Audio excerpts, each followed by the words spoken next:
اور اللہ اور اس کے رسول کے حکم پر چلو اور آپس میں جھگڑا نہ کرنا کہ ایسا کرو گے تو تم بزدل ہو جاؤ گے اور تمہاری ہوا اکھڑ جائے گی، اور صبر سے کام لو کہ اللہ صبر کرنے والوں کا مددگار ہے۔ اور ان لوگوں جیسے نہ ہونا جو اتراتے ہوئے یعنی حق کا مقابلہ کرنے کے لیے اور لوگوں کو دکھانے کے لیے گھروں سے نکل آئے اور لوگوں کو اللہ کی راہ سے روکتے ہیں، اور جو اعمال یہ کرتے ہیں اللہ ان کا احاطہ کیے ہوئے ہے۔ اور جب شیطان نے ان کے اعمال ان کو آراستہ کر دکھائے اور کہا کہ آج کے دن لوگوں میں سے کوئی تم پر غالب نہ ہوگا اور میں تمہارا رفیق ہوں، لیکن جب دونوں فوجیں ایک دوسرے کے مقابل صف آرا ہوئیں تو پسپا ہو کر چل دیا اور کہنے لگا کہ مجھے تم سے کوئی واسطہ نہیں، میں تو ایسی چیزیں دیکھ رہا ہوں جو تم نہیں دیکھ سکتے، مجھے تو اللہ سے ڈر لگتا ہے اور اللہ سخت عذاب کرنے والا ہے۔ اس وقت منافق اور کافر جن کے دلوں میں بیماری تھی کہتے تھے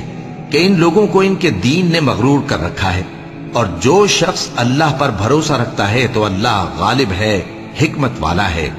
اور کاش تم اس وقت کی کیفیت دیکھو جب فرشتے کافروں کی جانیں نکلتے ہیں کہ ان کے چہروں اور پیٹھوں پر مارتے جاتے ہیں اور کہتے ہیں اب آگ کے عذاب کا مزہ چکھو۔ یہ ان اعمال کی سزا ہے جو تمہارے ہاتھوں نے آگے بھیجے ہیں، اور یہ جان رکھو کہ اللہ بندوں پر ظلم نہیں کرتا۔ جیسا حال فرعونیوں اور ان سے پہلے لوگوں کا ہوا تھا ویسا ہی ان کا ہوا کہ انہوں نے اللہ کی آیتوں سے کفر کیا تو اللہ نے ان کے گناہوں کی سزا میں ان کو پکڑ لیا۔ بے شک اللہ زبردست ہے، سخت عذاب دینے والا ہے۔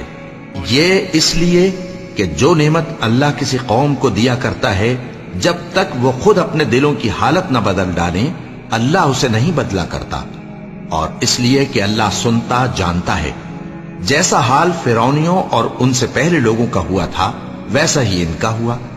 انہوں نے اپنے پروردگار کی آیتوں کو جھٹلایا تو ہم نے ان کو ان کے گناہوں کے سبب ہلاک کر ڈالا اور فرعونیوں کو ڈبو دیا، اور وہ سب ظالم تھے۔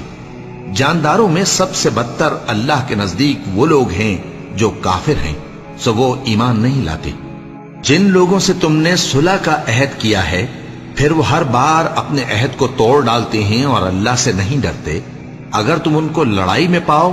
تو انہیں ایسی سزا دو کہ جو لوگ ان کے پس پشت ہوں وہ ان کو دیکھ کر بھاگ جائیں،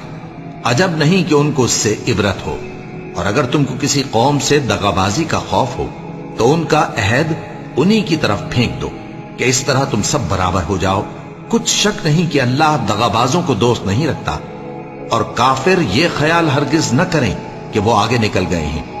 وہ ہمیں عاجز نہیں کر سکتے۔ اور جہاں تک ہو سکے فوج کی جمعیت کے زور سے اور گھوڑوں کے تیار رکھنے سے ان کے مقابلے کے لیے مستعد رہو کہ اس سے اللہ کے دشمنوں اور تمہارے دشمنوں